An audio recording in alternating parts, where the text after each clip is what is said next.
E aí, pessoal, vamos lá mais uma vez? Agora é a vez do tecido nervoso, tecido super importante e bem gostoso de a gente aprender, tá? Eu sou o professor Márcio Nery, vamos lá para mais uma videoaula. Esse tecido nervoso, ele é o principal constituinte do sistema nervoso, tá? Vamos lá lembrar, célula, junção de células formam os tecidos, vários tecidos formam órgão, a junção dos órgãos formam o sistema, todos os sistemas do corpo formam o organismo. Estamos aqui estudando o tecido e esse é o tecido nervoso, tá? Esse sistema tem a capacidade de captar, transmitir e integrar informações de todas as regiões do nosso corpo. Além do mais, o sistema nervoso, que é formado por células do tecido nervoso, eles têm uma característica bem importante. Eles controlam uma função como digestão, respiração, reprodução e também excreção, tá?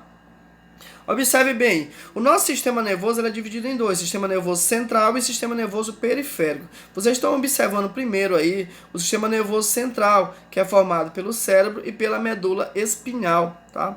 Cérebro e medula espinhal compõem o nosso sistema nervoso central.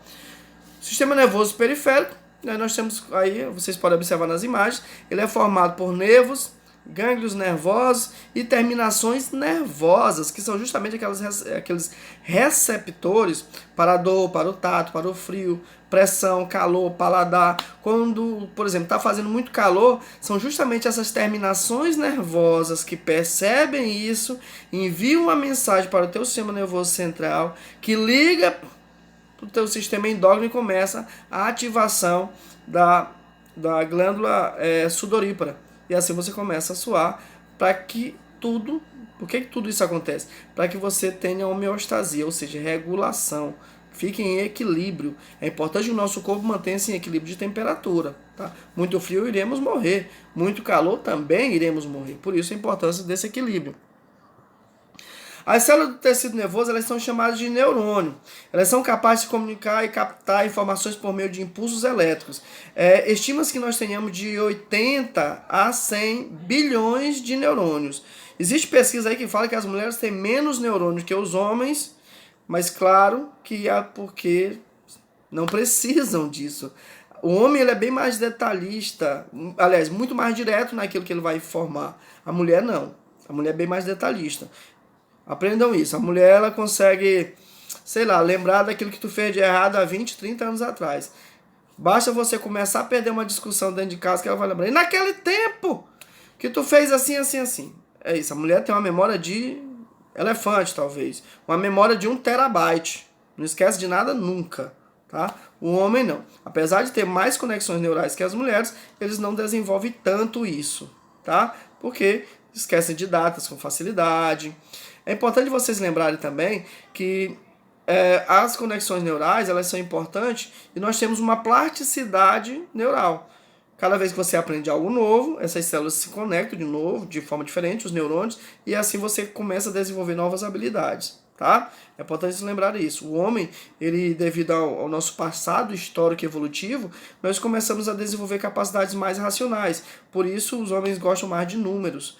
As mulheres não, elas ficavam mais tempo nas cavernas cuidando dos filhotes, dos seus filhos, dos seus descendentes, e assim elas desenvolveram outras habilidades, como a arte, como a oratória, entendeu? Cada um com as suas particularidades. Os homens, de acordo com pesquisas, têm mais conexões neurais que as mulheres, mas isso não quer dizer que os homens sejam mais capazes. Cada um tem sua capacidade, seu jeito de se desenvolver, e é importante que a gente aprenda isso. Vocês arrasam, mulheres. No corpo celular, a parte mais volumosa da célula nervosa se localiza o núcleo e a maioria das estruturas citoplasmáticas. Nós temos aí esse corpo celular, é uma parte do neurônio, só lembrando, neurônio é a célula do tecido nervoso. Ele é dividido em 3 partes. Corpo celular, que é onde está o núcleo, dendrito, uma árvore, do grego, e o axônio, que é um prolongamento fino. O corpo celular é a parte mais volumosa, onde se localiza o núcleo. Tá?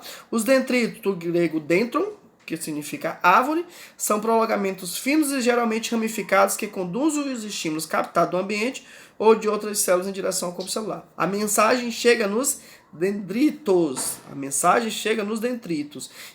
Depois que essa mensagem chega nos dendritos, ela é processada no corpo celular.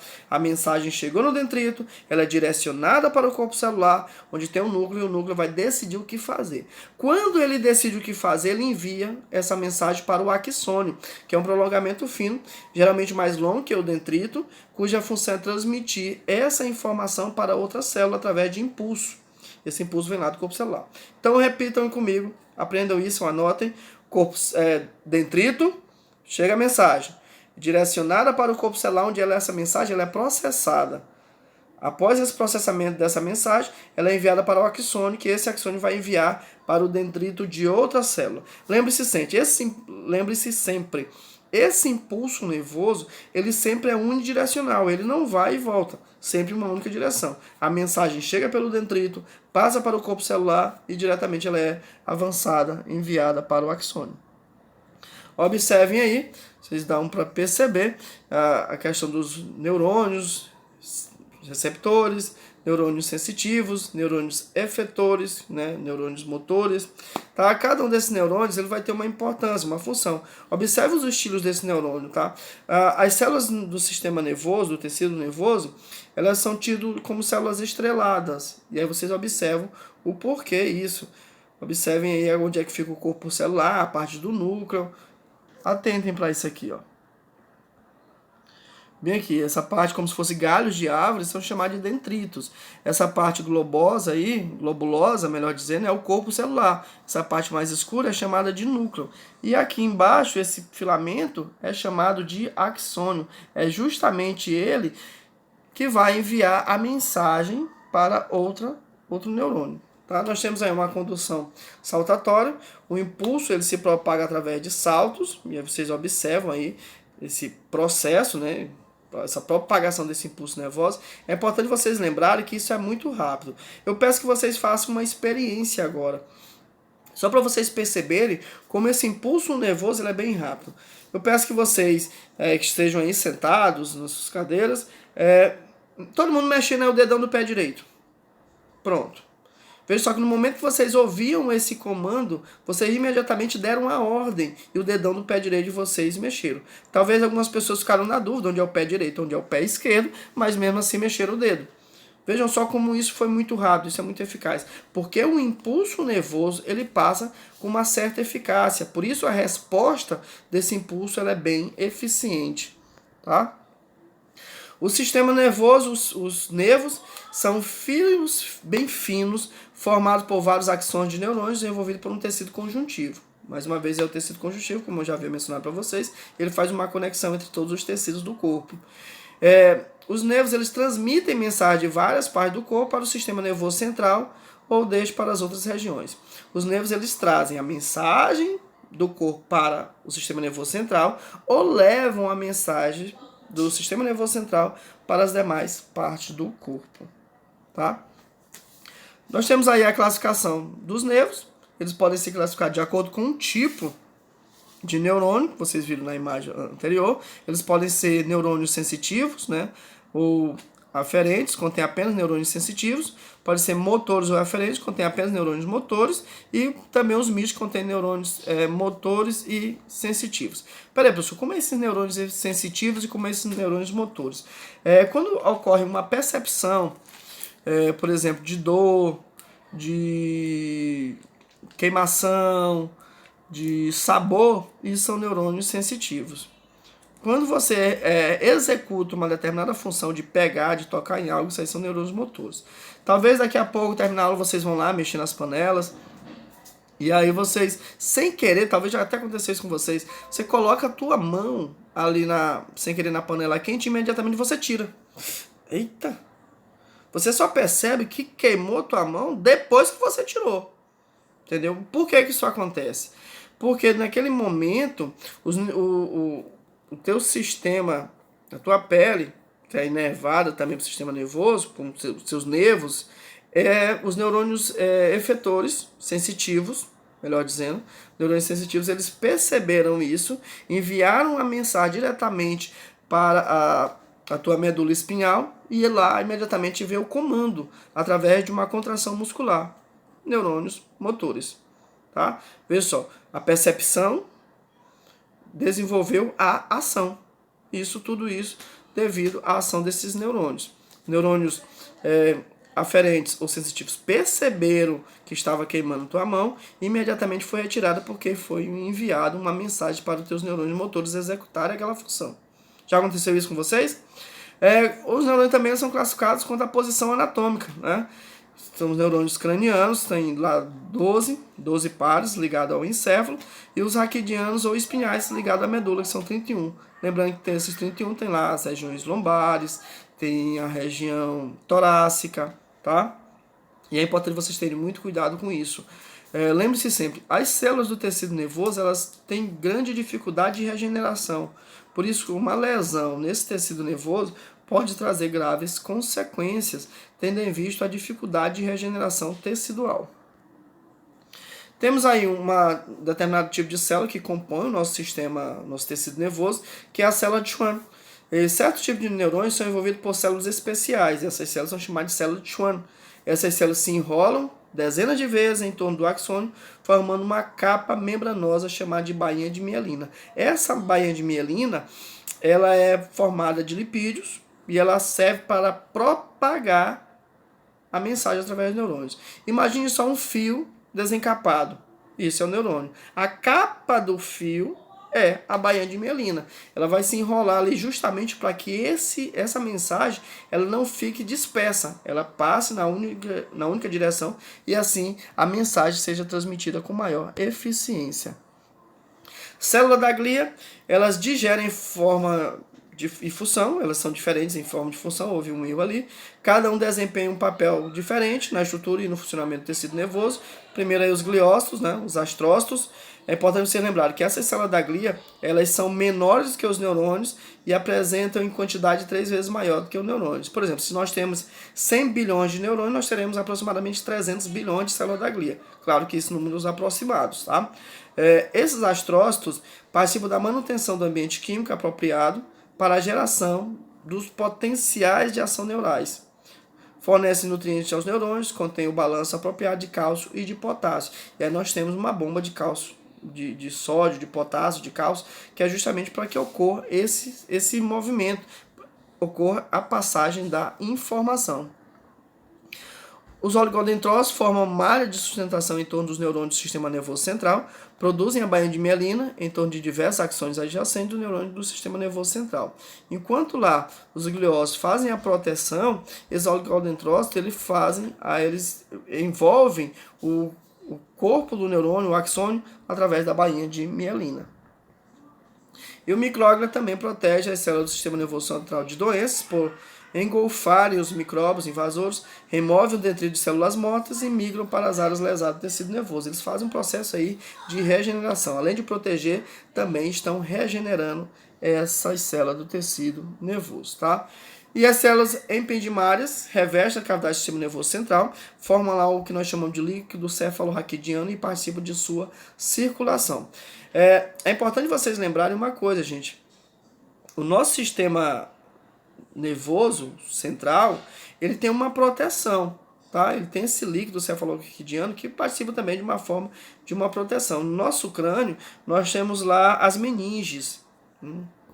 Tem as meninges, dura mater, pia mater e aracnoide. Essas meninges, elas também servem como uma forma de proteção. Quando ocorre alguma infecção nessas meninges, é chamada de meningite. Daí o nome da doença. Tá? E por isso é importante o cuidado total com esse sistema. Tá? Transmissão do impulso nervoso. Como é que ocorre essa transmissão do impulso nervoso, tá, gente?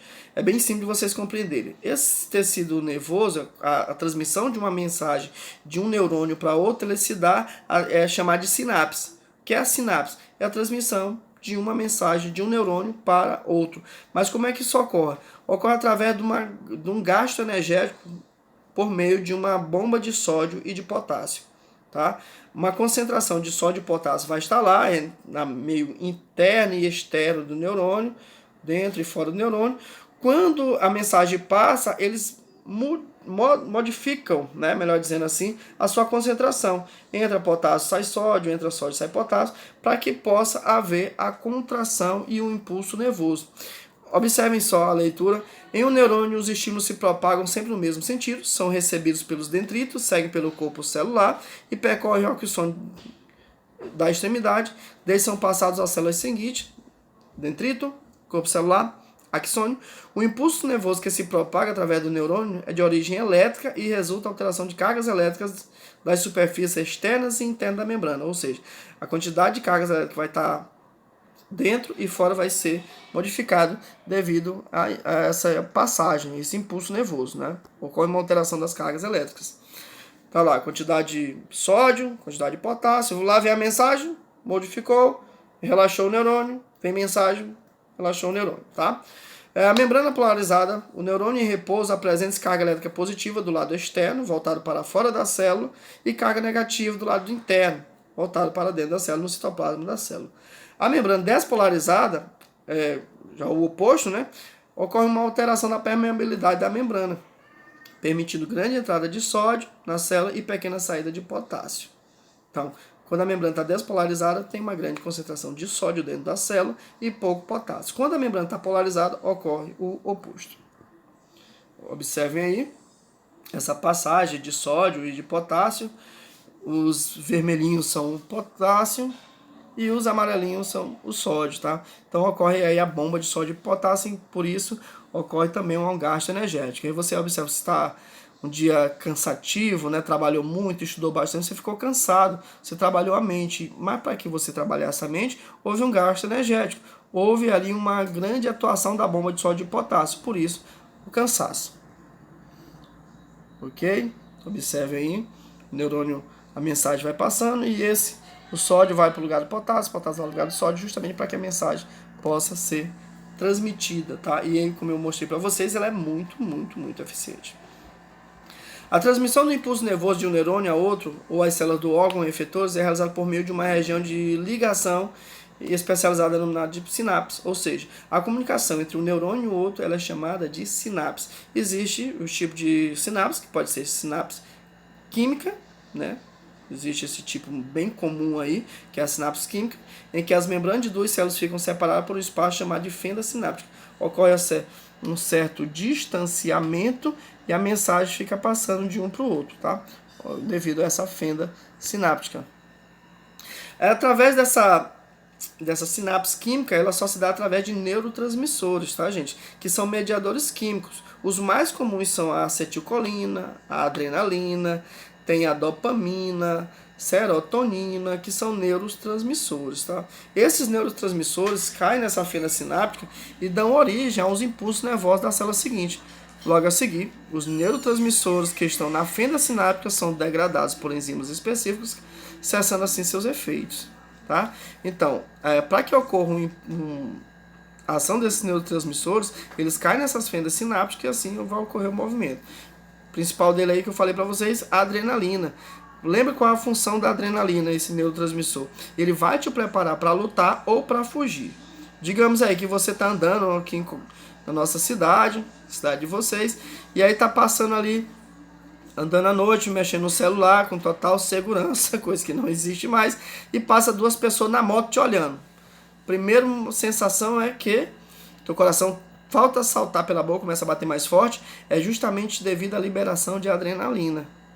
Ele vai te preparar para lutar ou para correr. Como a gente é muito esperto, a gente faz o quê? Isso mesmo, a gente corre. Né? Melhor a gente correr e continuar vivo. Ok? Os neurônios não se dividem mais depois de serem diferenciados. É importante vocês lembrarem disso, tá? Eles não se regeneram, eles não se dividem, tá? Desse modo, se forem destruídos, não haverá mais reposto. Se sofrerem uma lesão durante todo o prolongamento dos neurônios, toda a região que atua os neurônios, por exemplo, você sofreu uma lesão na medula espinhal, no lugar da lesão, aquelas células que foram mortas, células dos neurônios que foram mortas, vão ser substituídas por células da glia. E aí a comunicação fica interrompida. Por isso que a pessoa que sofre um acidente, que leva um tiro na região da medula, acaba que perde parte dos movimentos ou perde total dos movimentos. Isso vai depender também do lugar da lesão. O tecido nervoso, os neurônios, eles têm dificuldade de regeneração E aí, no momento que aquelas células morrem, eles vão ser substituídas não por novos neurônios, mas sim por células da glia, que vai fazer a cicatrização daquele local, tá? No entanto, os prolongamentos dos neurônios podem, dentro de certos limites, sofrer regeneração, desde que o corpo celular não tenha sido destruído. Por exemplo, os dendritos podem ser regenerados, tá? Eles podem ser regenerados, mas não o neurônio completo. Ok? Eu espero que vocês tenham gostado. Fico por aqui. Até uma próxima. Forte abraço, pessoal.